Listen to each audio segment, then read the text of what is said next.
I am an extremely passionate and committed human services professional who possesses an in-depth working knowledge of the psychological and sociological aspects of human development. I consider myself to be a cognitive behavioral specialist, believing that making a change in how one thinks brings about a change in what one does. Many shy away from therapy because they feel their situations are either unique or they are fearful, embarrassed, or ashamed to let others know they need help. SciSpot is my way of corralling pertinent personal, professional, and academic information on understanding human development in one place for all to access privately and even share with others. My personal mission statement is, I am driven by divine precepts and an undying passion to facilitate change in the lives of others. What's yours?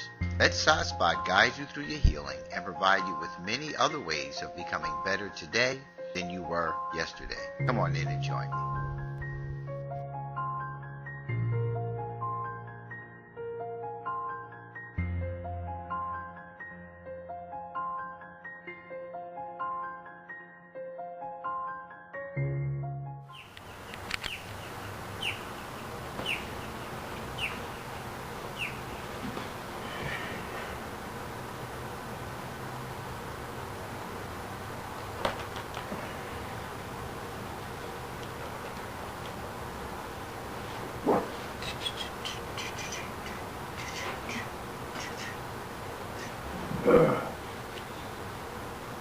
And good morning. Welcome all to SciSpot. I'm your man, Shabir Aleem, your host as always.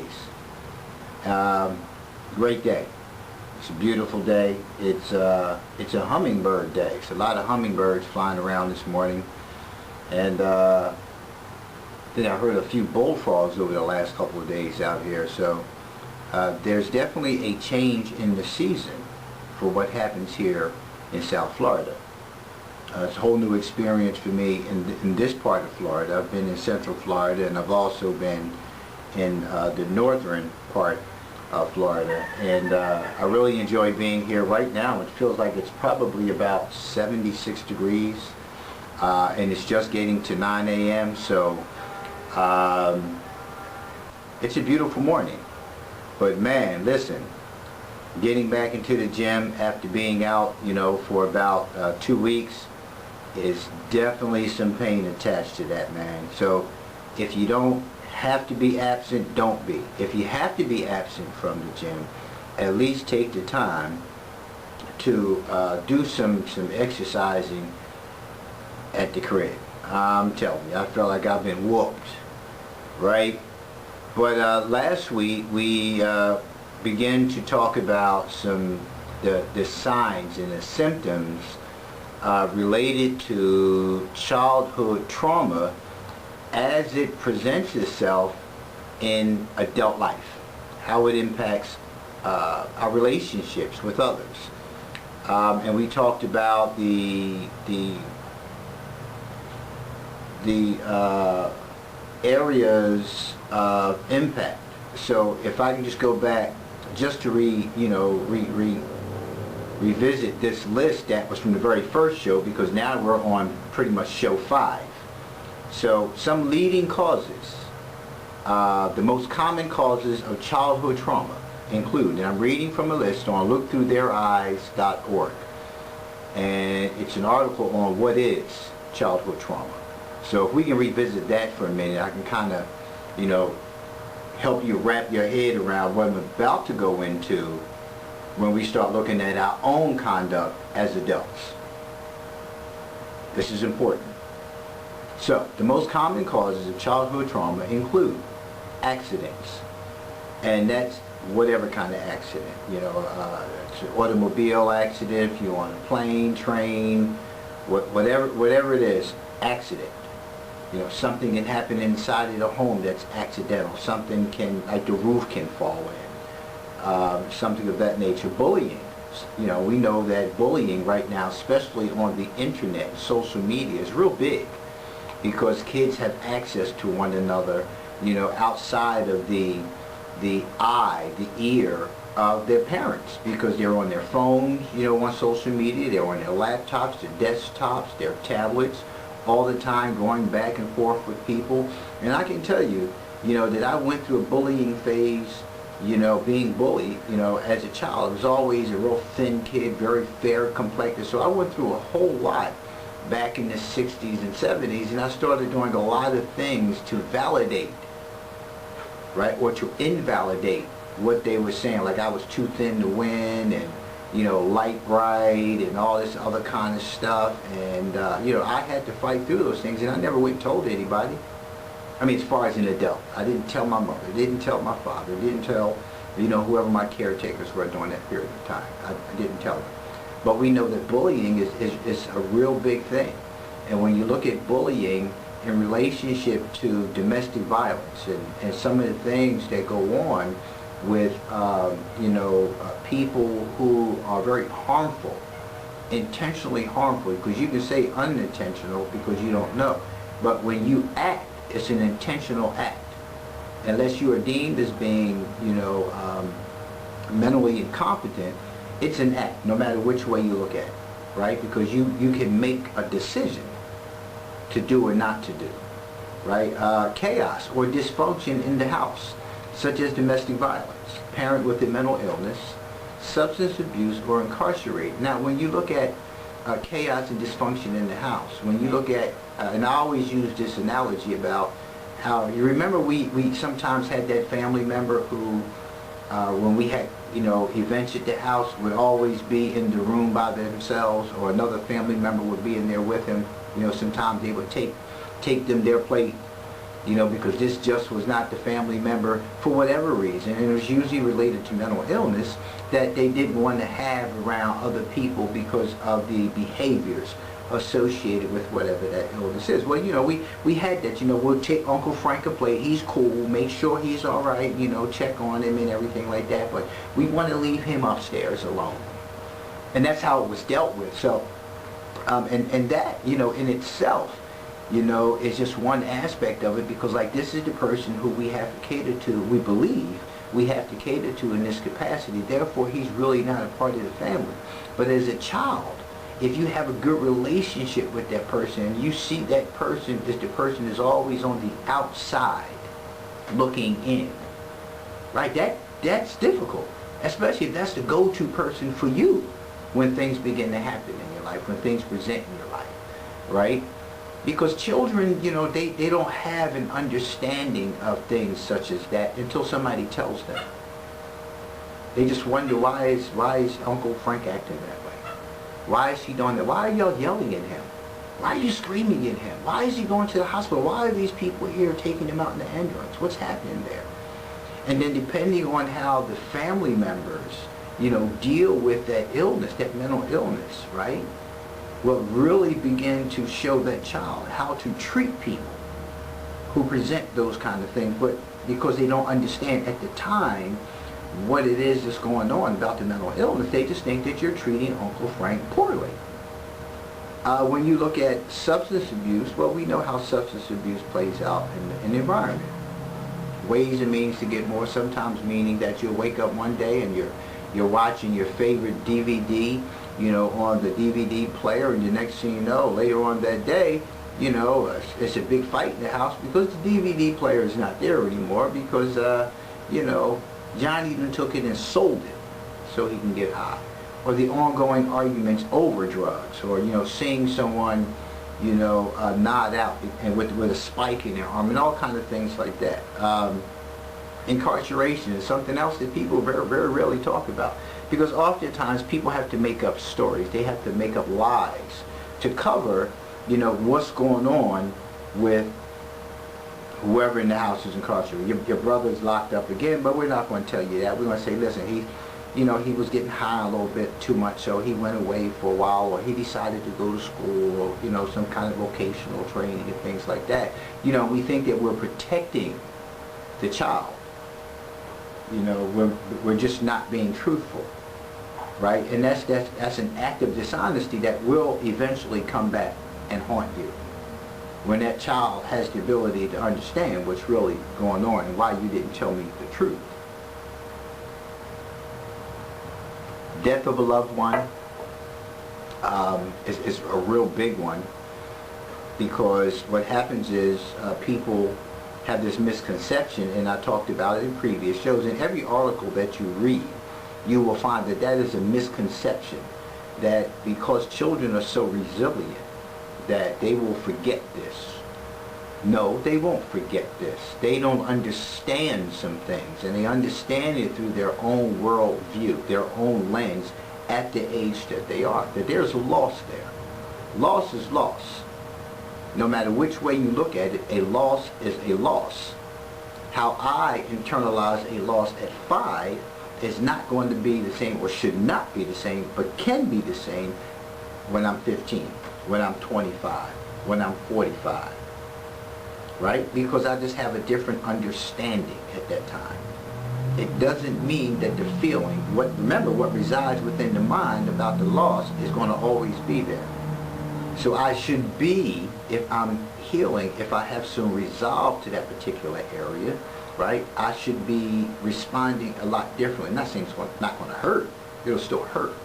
But how I respond to things, and I don't want to go too much into adult behavior and what presents, but you know, those things are significant. Emotional abuse or neglect. Now remember, what I as an adult identify as being emotionally abusive and neglectful are totally different for a child. Remember, a child has the expectation that the parent or whoever's responsible to provide care is going to look out for me. They're going to protect me. They're going to keep me safe. That's all the child knows. That's all the child knows, because the child has been dependent upon another. From the point of conception, the child has been dependent on something other than itself. So when the child is born, that dependency continues until we teach the child the independent living. Right? There's a big difference. Okay? Physical abuse and neglect, right? Well, physical abuse is almost a gimme. That's all people tend to look at. The physical abuse is the part that people will first relate to when you start talking about trauma. People automatically relate to that. But when you have to understand is that at 5 years old, if I'm getting beat with an extension cord, right? Think about it. At 10 years old, if I'm getting beat with an extension cord, if I'm getting beat with a, what do you call one of these, twigs, they take it off and they, forget what they call it. But anyway, when you're getting beat with those things, we're getting beat with a belt. When you're having somebody slap the hell out of you as a child, right? That's abuse. You can say all day long what you want to say. Well, that child deserved to have the crap beat out of them because of what they did.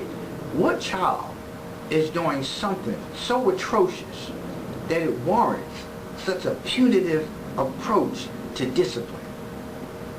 Because there's a difference between discipline, right, and a punishment. So you have to begin to look at all of these things, right? Because from my lens, that's painful. That's why we have, you know, Department of Children's Services and, you know, Human Services all involved, and because it used to be that you can do that. Not anymore, because they started seeing the impact that was having upon a child's life. Separation from a parent or caregiver. I always talk about this. Parental separation is key to a lot of what goes on, you know, with our children, because we have so many relationships where people, right, you know, are part ways. They're separated from one another. They're no longer together. They're no longer together. Y'all have to excuse this reminder that continues to beep on my phone. I'm going to find some way to resolve that. You know, people know that I'm live at 9 o'clock. Most people do, who call me, but everybody seems to want to call or send a message after 9 o'clock. So that's my pet peeve. Listen, if you know I'm live on the air at 9 a.m. every Sunday, don't call, don't send me a message, because you're interrupting the show. And now I got to hear this alert all the way through the show. So separation from a parent is something that we know happens all the time, on a regular basis. On a regular basis, and it's minimized. It's minimized. And it's minimized mostly by the parent who made the decision.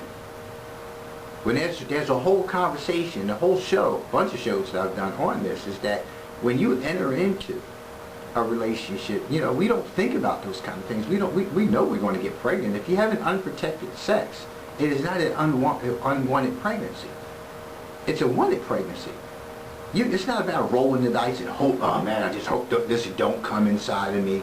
You know, I hope it's, you know, I hope I don't get pregnant. Let me get up and go do this real quick so I can. Now, come on, man. Now you have a damn pill, the morning after pill. You know, why, you know, come on, think about it. Just think about your behavior overall, right? Think about who you're sleeping with. Does this person have the potential, the ability to be a good parent?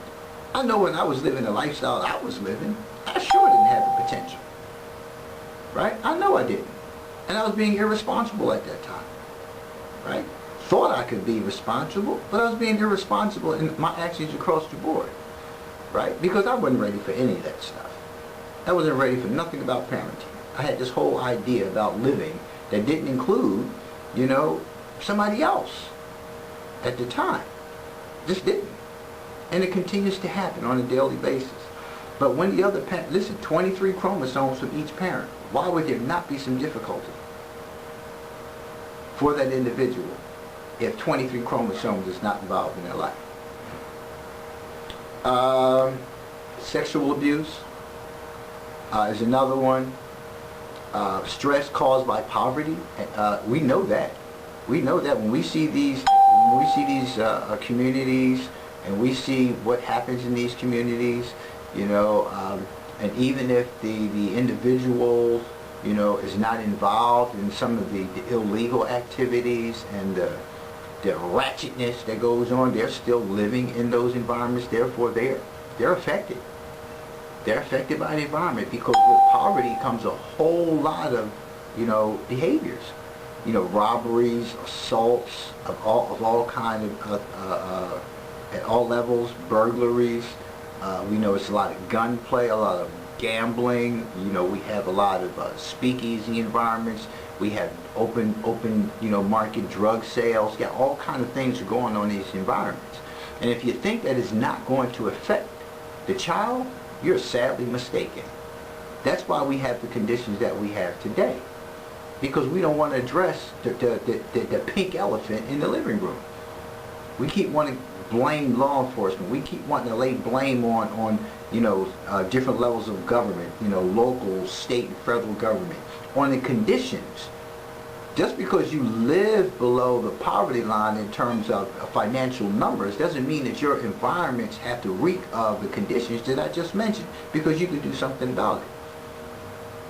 You could do something about it.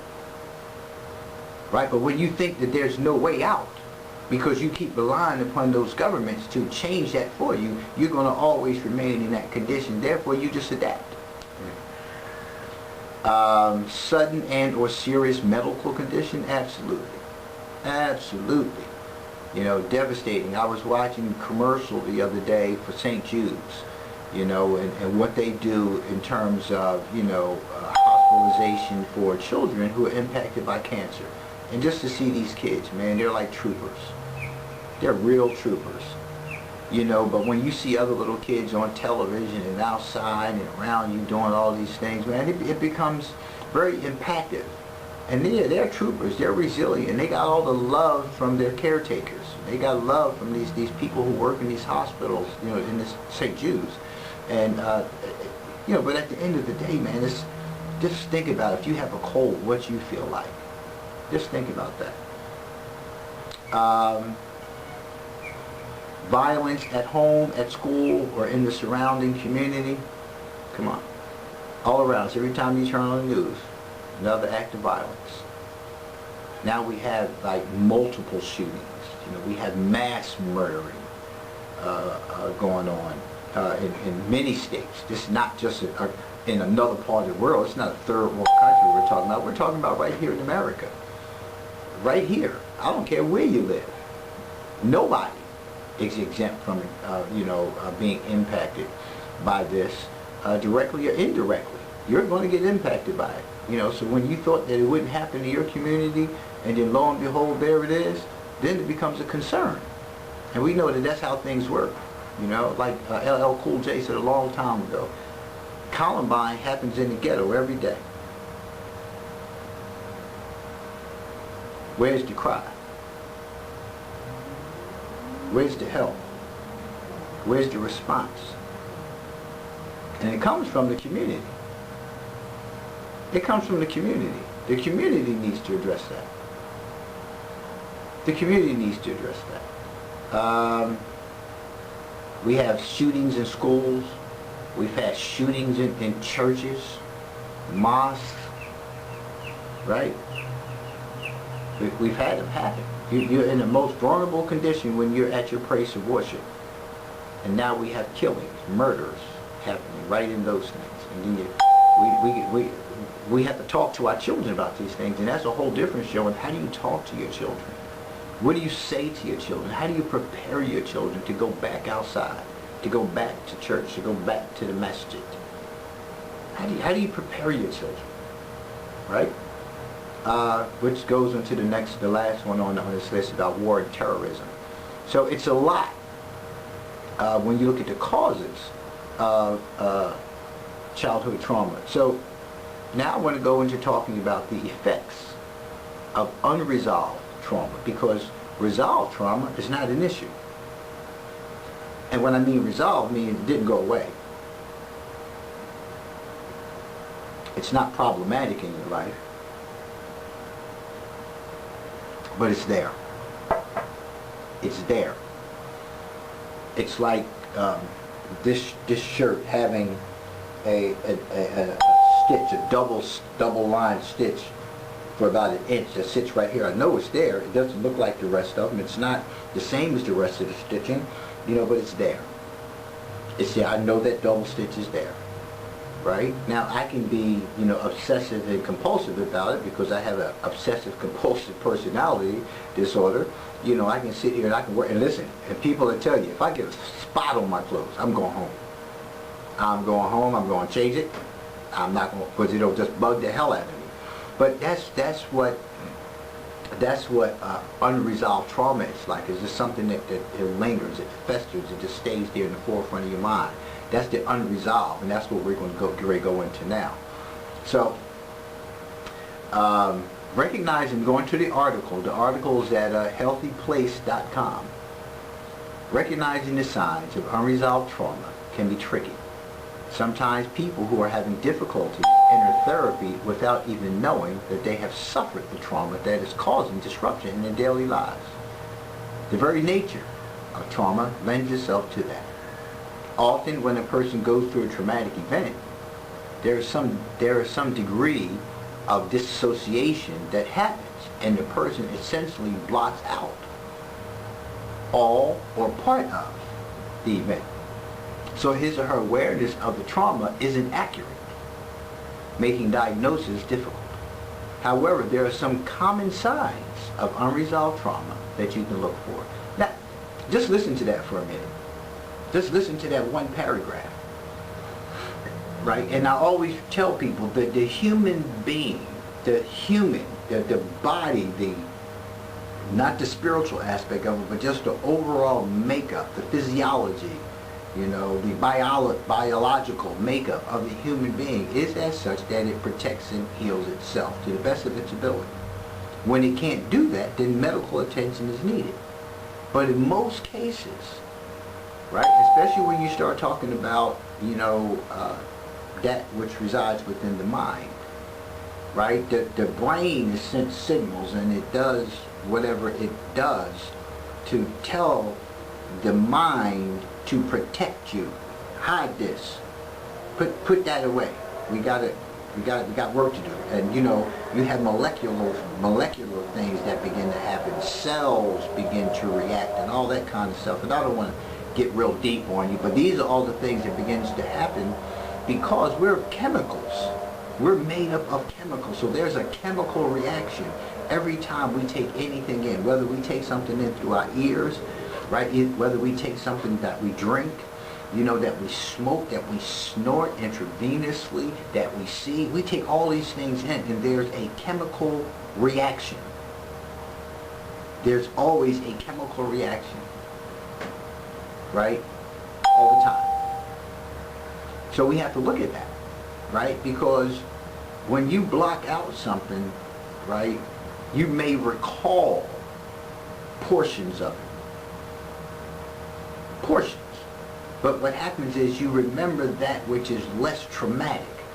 Because to remember totally the whole traumatic experience, to bring it back forth, is very difficult and often devastating. Just think about it for a minute. When people enter into therapy, right, they're exposed to the whole event. Sounds. What music was playing at the time? What year was it? Where were you in your life at that time? Were you in elementary school? Were you in middle school? Were you in high school? What about some of the smells? What do you recall smelling at the time? If this was a frequent event, like it only happened like when all the family came over, on the holidays, and all the family got together, it was always that one family member who always, right? So you got to begin to look at all of these things. Okay, so the effects of unresolved trauma, going back to the article, just because someone who suffered trauma blocks out, consciously or unconsciously, what has happened, it doesn't mean that he or she won't feel the effects from it. And I tell people, like, I'm going to give you a good analogy. I want you to think back to as far as you can go. And I want you to think of a song. That every time you hear this song,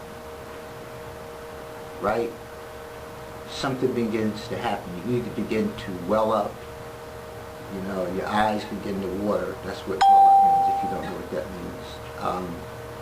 You feel anxious. You separate from what's happening in the moment, which is a form of detachment. You become somber, solemn. You become angry. And I just want you to go back in childhood, as far back as you can go. That's not to say that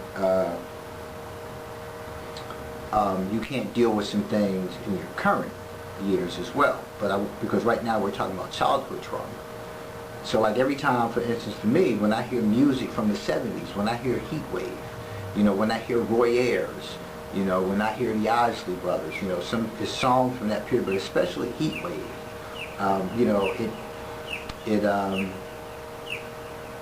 it does something to me, because that was a very difficult time for me, those years. The 70s, especially the mid-70s became really difficult years for me because of my living circumstance at the time. And it's very, very, very troublesome. It doesn't affect me the way it used to. But it doesn't mean that I don't have a moment when I'm hearing that particular song when I'm right back to, like, wow. I'm thankful for where I'm at today. But when it's not resolved, you sit and you bask in it. And you begin to cry profusely. And you begin to really feel the pain at that time. I don't feel that anymore. But it's a memory that sits in my mind. So just think about that. And at some point, listen, to music as far back as you can remember as a child. And think about the things that were going on during that time. It doesn't have to be anything devastating. I gave you the list of the things, even if it was a time when you lost a family member. 1973, I remember Uncle so-and-so or Aunt so-and-so passed. And I remember them sitting around the house and everybody eating and dressed in black and this, that, and the other. I remember going to the funeral home and seeing the body and stuff like that. You just do that for yourself, so you can understand what it is that I'm saying. So let's go into the signs and symptoms of unresolved trauma. This is quite a list, and and again, I don't just do the show and just drop you off, like leave you hanging. I'm going to continue, and we'll just walk into other things, because we're going to also walk into solutions. I don't believe in giving you the information, helping you identify problems, and then not give you some solutions as well. Right now, this is a matter of you getting the information so you can begin to understand self and understand what it is that you may possibly be doing in your relationship with others, or just doing to yourself overall. It's starting to warm up out here. I love it. Starting to perspire a little bit, so I'm just trying to keep the sweat from coming onto my shirt, because that's just not a good thing. It's not a good look. So, signs and symptoms of unresolved trauma.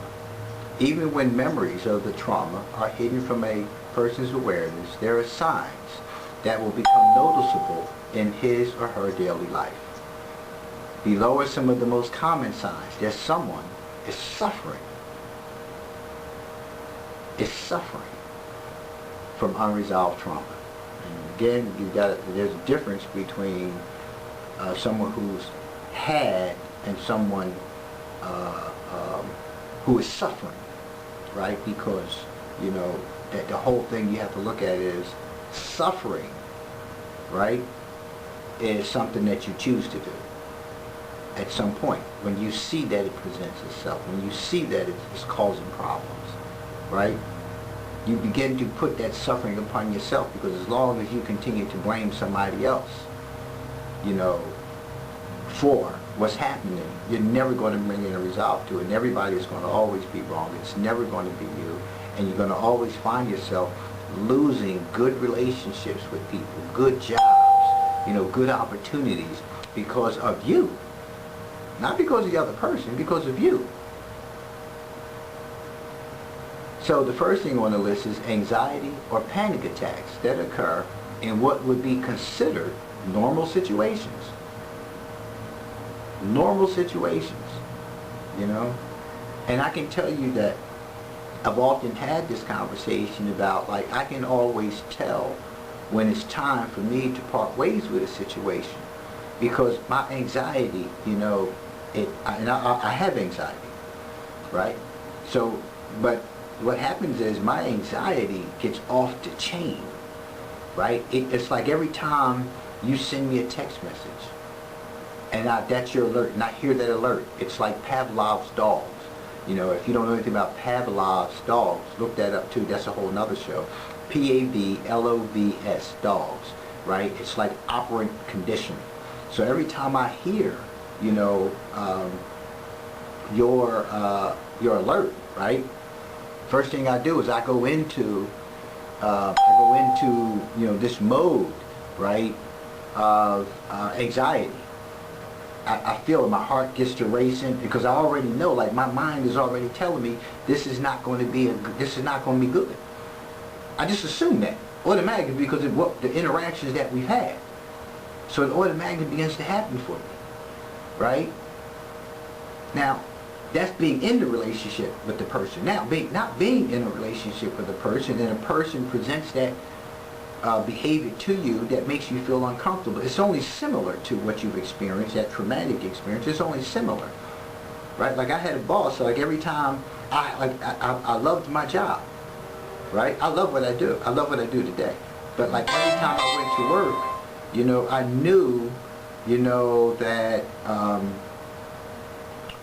when I got to work that I was going to have to look at emails. I was going to have to look at emails.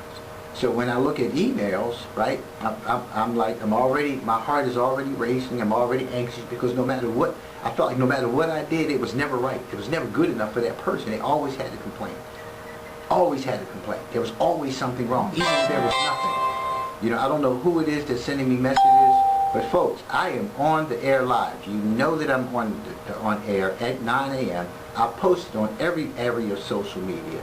Please, don't send me messages. Please, don't call during the hours of 9 a.m. to 10 a.m. every Sunday, please. So every time I would go and sit down to my computer, I would dread. Turn the computer on. Because I already knew. And my anxiety went real high. And I knew that it was time for me to part ways from that relationship. I knew it was. I knew it was just a matter of time before I parted ways. Right? Because you shouldn't have to feel like that. And it's not blaming the other person. It's just that when somebody presents things to you that constantly draw that up in you, it's a good chance you don't need to be in that relationship. It's also a good chance that you need to bring some resolve to it too. Right? It's also a chance of that as well. But at the end of the day, even with resolved trauma, if a person is making you feel uncomfortable because of their behaviors, you need to move away from that. Because that's what we do. We trigger each other's issues. Right? And depending on where you are and depending on where the other person is will really determine the outcome of that situation. Now, if you feel that when you're talking to a person and those feelings come up, and you talk to the other person about it, and they're not receptive to it, nothing you can do to change that. Nothing you can do to change that. That means that they're going to continue to trigger that within you, which is very uncomfortable. I hope y'all I'm not like sweating in my shirt. I feel myself a little moist. Moist, not, y'all know what I mean. I'm starting to perspire a little bit. I'm real conscious of it. But when you're in those kind of situations, you really have to make a decision. And what tends to happen is these things elevate, they escalate into something else. And this is where domestic violence begins to come in. Right? Because you already know, you're already on defense when that person comes. You're already on defense. When that call comes, you look down and you say, you already know. And consciously and unconsciously, you're responding to that person with this anxiety within you and what's in your mind about this interaction. It's already in you. So you'll do your best, when talking to the person, to be cordial, to be this, that, and the other, smile, ha ha ha ha, and all that kind of stuff. But you know somewhere in there that is coming. It never fails. That punchline, and I mean literal punch, that punch to the gut. You know it's coming. They're going to complain about something. They're going to say something to you about something. They're going to scrutinize you. They're going to criticize you. They're going to find something to argue about. They're going to find something to debate about. Right? And all the while, your heart is palpitating. It's just going and just going and just going. And then that changes your whole condition. Right? You feel some shaking. It's like you just drank like 2,000 grams of caffeine. You start feeling it. Right? But then your heart starts hurting because it's just beating so hard, and then your mind begins to react to it. So it's a physical, it's a psychological response that happens. The anxiety is nothing to play with. And then if this all happens when you're in the workplace, it affects your job. It affects your ability to function, to focus. And then everything else that comes at you gets reacted to, not responded to, gets reacted to based off of that anxiety that you're experiencing. Yeah. It's like, you know what it feels like to go back home at the end of a work day, a stressful work day, a day at work, and you go back home and you sit and park your car in the driveway because you don't want to go in the house. Number 2 on the list. A feeling of shame, an innate feeling that they are bad, worthless, or without importance. Now you think about how many people feel that, right? How many people feel unimportant in their relationships? And when I'm talking about relationships, I'm not just talking about a partner relationship as far as girlfriend, boyfriend, husband, wife, anything like that. I'm also talking about in the workplace. I'm also talking about committees and boards. I'm also talking about the community. Right? When you find yourself in a position where you're feeling less than, right? Why are you feeling less than? Right? Why? Why are you feeling worthless? What is that? Right? Well, it goes back to childhood. Right? What messages were you sent about who you are as a child? What were you told about who you are as a child? right? If you're always being told, like, you're stupid, you get on my damn nerves, I'm sick of you, what messages does that send to me about me and my self-concept? Think about it. And how often do you hear parents say that to their children today? Now I come into adulthood and I hear that from somebody. Like, that was just stupid. Wow. You go all the way back to childhood when you had that same message reinforced in you as a child. Now you got somebody else sitting in front of you telling you that. You either believe it, right, or you don't. And the only way you can not believe it is if you have evidence and others around you who reinforce otherwise. But when you're in an intimate relationship with someone, when you're involved with a person and you love a person, right, and this person says things like that to you, right? Now I'm just talking about outright saying to you that you're stupid, that you're worthless. I'm not talking about what you interpret as far as why somebody said something. But anytime you have to question why somebody said something, you need to question why you're even in that relationship. That's the first thing, right? Because if you're in a relationship with someone and you have to question, well, why you say that? Why you say that? Well, how come you said it that way? That's not bringing any resolve to the situation, and it's only going to escalate it into conflict and confrontation. Because now that's your stuff. But if, a simple thing of saying, hey, babe, what's going on? Well, what do you mean what's going on? Well, you seem bothered. You seem annoyed. That's how you talk to one another. But when you talk to one another from the perspective of you got your own stuff, and now your stuff then rolls up, and now you want to say something to the other person because you feel like that they were downing you, or scrutinizing you. Why did you feel that? What was said? Right? And how do you react to that? How do you react to that? Because if you react in kind, what's going to be the outcome? Right? So a feeling of shame. Right? When you look at, and I think this is a real big one too, when you look at sex between partners and a partner who has been sexually assaulted, sexually abused, right? Has had some things happen to them sexually. How does that play out with you? You begin to do some things or say some things, and it kind of triggers something within them. Like if you're being, like real aggressive in the moment, even though it's not an aggression of I'm trying to hurt you or kill you. Well, not trying to hurt you in that way, but you understand what I'm saying. But it's like, like I'm trying to like really do you in. I'm trying to take you out. I'm trying to take you down. I'm trying to, impose some kind of harm to destroy your spirit, right? I'm just abusing you. I'm just doing animalistic kind of stuff, like, but I'm not going to get real graphic on you, but you kind of follow where I'm going. But anything can happen in a moment. It could be a certain position that triggers the person, right? It can be words. It can be a smell. All those things from the past, right? When that incident happened, can come right back. Can come right back. Right? Can come right back. And a person feels it. And they feel dirty because of something that happened to them in the past with somebody who they didn't want it to happen with. And it's a hard time bouncing back from that. So intimacy at the sexual level changes. Right? Number 3 on the list, suffering from chronic or ongoing depression. We really have to look at what depression is.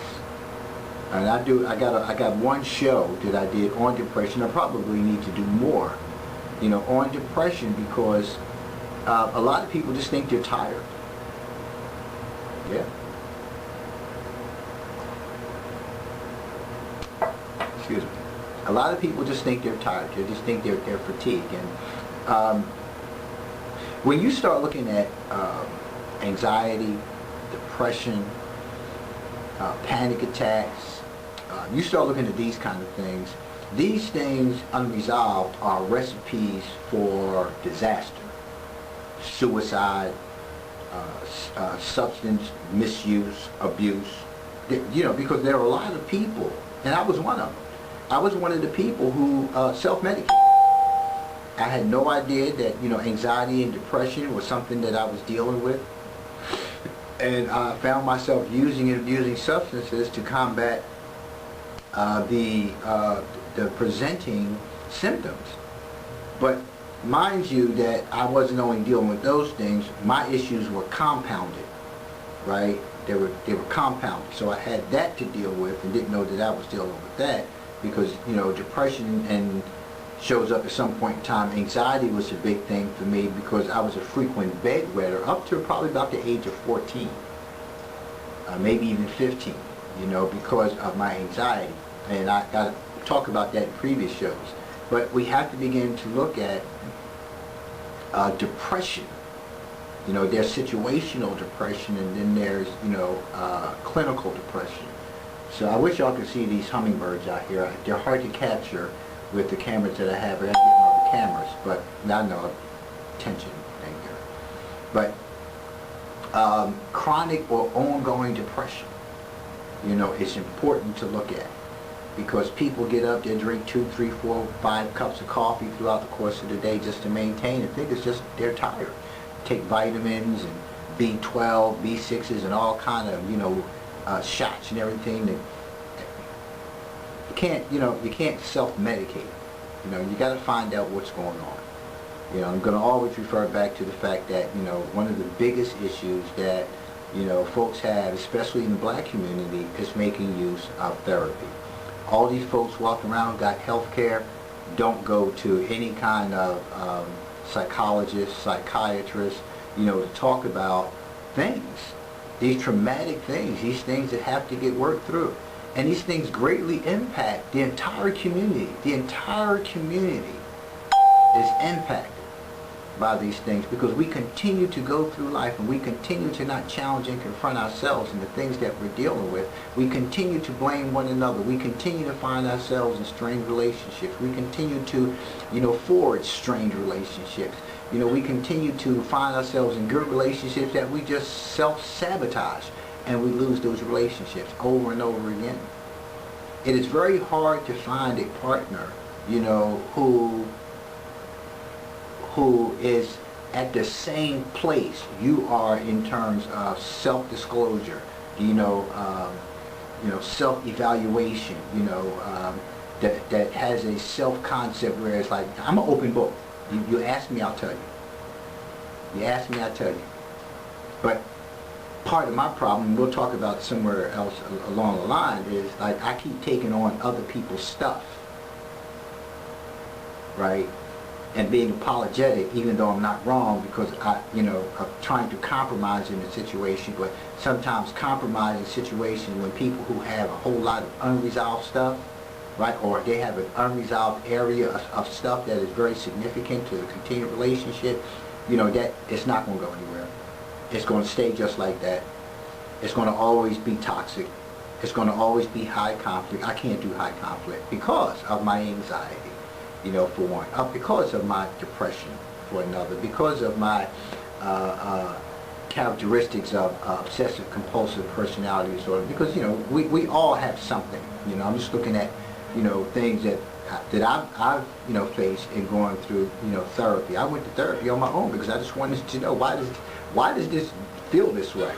Why does this hurt so bad? And things like that. So it's important to understand what's going on with me. So it makes life a lot easier when you know. Therefore, when it shows up, you can do something about it. Where are we at? Okay. So suffering from chronic or ongoing depression. Listen, go get some counseling. Just go ask the question. Go have a conversation with a professional. Say, hey, I've kind of noticed that so one thing to sleep late on the weekend. I don't have to get up at 5. I can get up at 8 or 9. But it's another thing where like, I don't get out of the bed till like 12 or 1 o'clock, and then I'll eat something and go right back to the bed. And I do this every weekend. You know, I come home from work and I'll go right to bed. I won't even eat sometimes. It's a good chance that there may be depression there. And you just don't know it. You just think you're tired. And no matter what you do to self-medicate, all the coffee in the world, all the cocaine in the world, that just doesn't seem to help. That's why. That's why. Practicing avoidance of people, places, or things that may be related to the traumatic event. This also can include an avoidance of unpleasant emotions.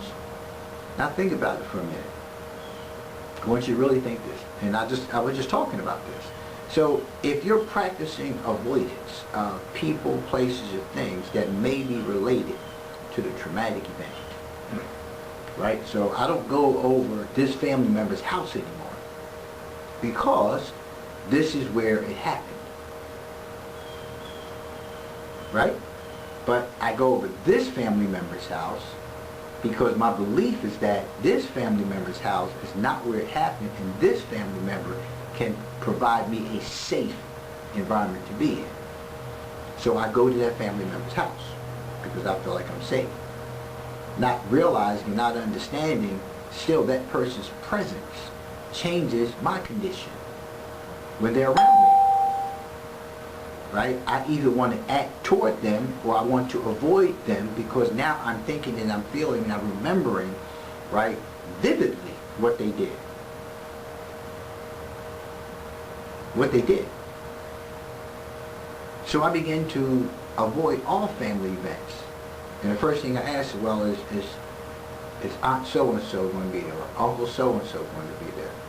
If they're coming, I'm not coming. And then the family tells you about how, oh, that's not right, so on and so forth. And, you know what I'm saying, because we need you over here. Why don't y'all tell him not to come? Well, that's not right because he deserves to. But wait a minute, but I told y'all what he did. Yeah, but I know that was a long time ago. And, you know, he used to drink then, so it was different. He was a different person then.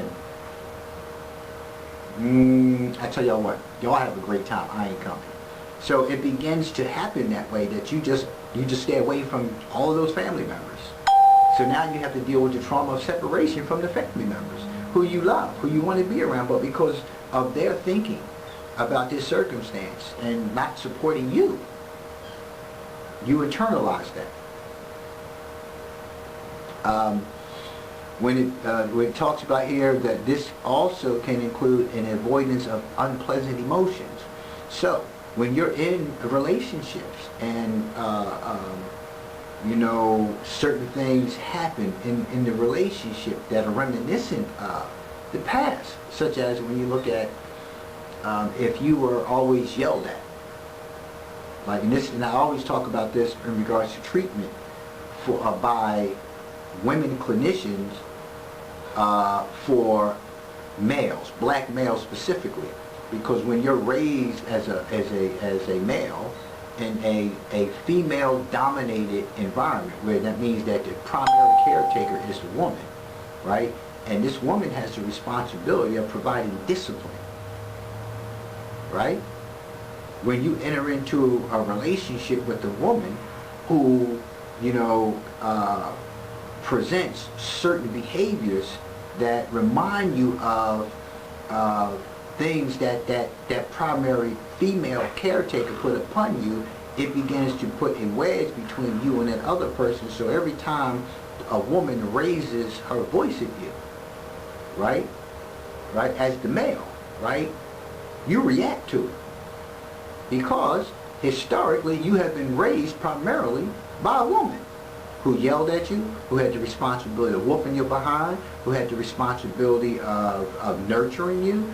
And depending what that relationship looked like in terms of how the two of you interacted, will surely set the template for how you're going to interact with females, women, girls in the future. So you have to look at that, because what begins to happen with that is that you begin to experience those unpleasantries all over again.